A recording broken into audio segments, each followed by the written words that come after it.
소송을 해서 얼마를 받을 수 있을까? 그 질문에 대한 답변을 드립니다. 정확히는 유류분 계산 방법입니다. 이번 영상에서 몇 가지 사례를 통해 연습해 볼 텐데 이 영상만 잘 보시면 소송을 시작하기 전에 승소 금액을 어느 정도 예측할 수 있습니다. 그럼 시작합니다.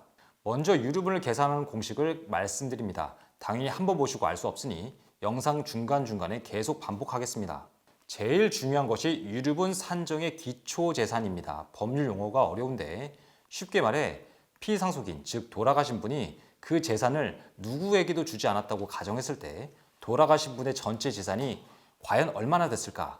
이 재산을 유류분 산정의 기초재산이라고 합니다. 유류분 산정의 기초재산 구성은 이렇습니다. 피상속인 사망 당시 이분의 명의로 남아있는 상속재산과 생전 증여재산을 모두 더한 다음에 상속채무를 뺍니다. 그럼 피상속인 사망 당시를 기준으로 이분의 전체 재산을 알 수 있겠죠. 이때 생전 증여재산의 가치는 피상속인 사망 당시를 기준으로 합니다. 예를 들어 피상속인이 40년 전에 아들에게 준 강남 토지가 당시에 10억 원이었는데 지금 200억 원이 되었다면 유류분 산정 기초재산을 계산할 때는 이 부동산의 가치를 200억 원으로 평가합니다. 다만 그 아들이 20년 전에 그 토지를 100억에 팔았다면 매각대금인 100억 원의 현금의 물가상승을 반영한 현재 가치만 들어갑니다. 그래서 아들 둘에게 당시 똑같이 10억 원짜리 땅을 각각 줬는데 첫째는 그 땅을 그대로 가지고 있고 둘째는 중간에 팔았다면 그 둘의 유류분 반환액이 달라집니다. 피상속이 사망 당시 증여재산의 가치가 다르니까요.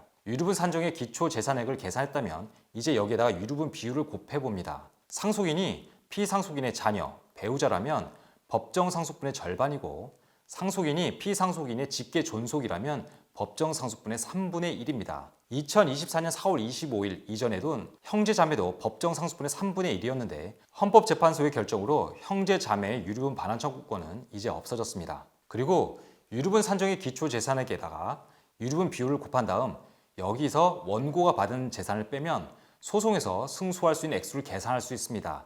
이를 유류분 부족분이라고 합니다. 이때 원고가 받은 재산을 순상속분이라고 하는데 원고가 피상속인에게서 증여받은 재산에다 상속재산에서 분배받은 액수를 더한 다음 상속채무 분담액을 빼서 계산하죠. 여기까지 하면 너무 어려우니까 이번 영상에서는 이 부분은 최대한 간단히 처리해 보겠습니다. 첫 번째 사례입니다. 피상속인에게 배우자와 아들 둘, 딸 둘이 있었습니다. 배우자는 자녀보다 상속분이 50% 많으니 법정 상속분의 비율은 1.5대 1대 1대 1대 1입니다. 이를 분수로 표현하면 배우자의 법정 상속분은 11분의 3 지분이고 내 자녀의 법정 상속분은 11분의 2 지분입니다. 그리고 상속인이 피상속인의 배우자 또는 직계 비속인이므로 유류분은 법정 상속분의 다시 절반이죠. 그래서 배우자의 유류분은 22분의 3 지분, 내 자녀의 유류분은 11분의 1 지분입니다. 피상속인은 11억 원의 재산을 남기고 돌아가셨습니다. 피상속인 재산이 이것이 전부라면 이 재산을 법정 상속분대로 나누면 되는데 장남은 35억 원을 미리 증여받았고 차남은 20억 원을 먼저 증여받았습니다. 그럼 유류분 산정의 기초재산을 먼저 계산해 보겠습니다. 앞서 말씀드렸듯이 유류분 산정의 기초재산액은 피상속인의 사망 당시 재산에다가 생전 증여재산을 모두 더하고 상속채무를 빼서 구합니다. 여기서 상속채무는 없는 것으로 했으므로 사망 당시 상속재산 11억 원에다가 아들 둘이 받은 55억 원을 더한 총 66억 원이 이 사안의 유류분 산정의 기초재산이 되겠습니다. 유류분 산정의 기초재산 66억 원에다가 유류분 비율을 곱하면 상속인들이 최소한 보장받아야 하는 유류분 액수를 알 수 있습니다. 이 사안에서 배우자의 유류분 비율은 22분의 3 지분이었고 내 자녀는 각 11분의 1 지분이었죠. 그래서 배우자의 유류분 액수는 66억 원에다가 22분의 3을 곱한 9억 원이고 내 자녀의 유류분액은 각 6억 원입니다. 즉 배우자와 내 자녀는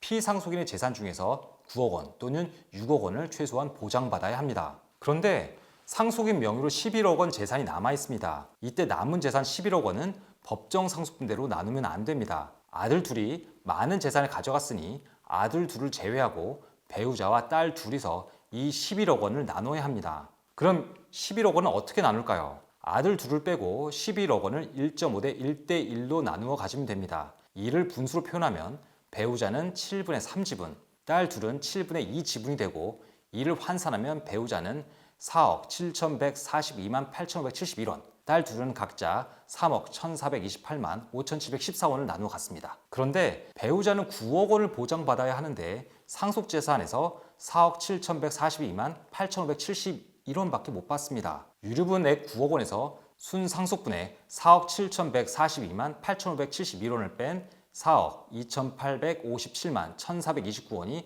바로 배우자의 유류분 부족액이 됩니다. 마찬가지로 두 딸은 각자 6억 원을 보장받아야 하는데 상속재산에서 3억 1,428만 5,714원밖에 못 받습니다. 그럼 유류분 6억 원에서 순상속분액 3억 1,428만 5,714원을 뺀 2억 8,571만 4,286원, 이 액수가 딸 한 명이 유류분 부족액이 됩니다. 정리하자면 배우자는 두 아들을 상대로 총 4억 2,857만 1,429원을, 두 딸은 두 아들을 상대로 각자 2억 8,571만 4,286원을 청구할 수 있습니다. 이번에는 피상속인에게 배우자가 없는 더 간단한 사안으로 연습해 보겠습니다. 피상속인에게 아들 둘, 딸 셋, 이렇게 자녀 5이 있었습니다. 피상속인 사망 당시 남은 재산은 8억 원이었고 피상속인은 장남에게 45억 원, 차남에게 25억 원을 미리 증여하였습니다. 이때 유류분 산정의 기초 재산액은 피상속인 사망 당시 남은 재산에다가 생전 증여 재산을 모두 더하고 상속채무를 공제해서 계산합니다. 이 사안에서도 상속채무는 없는 것으로 가정했으니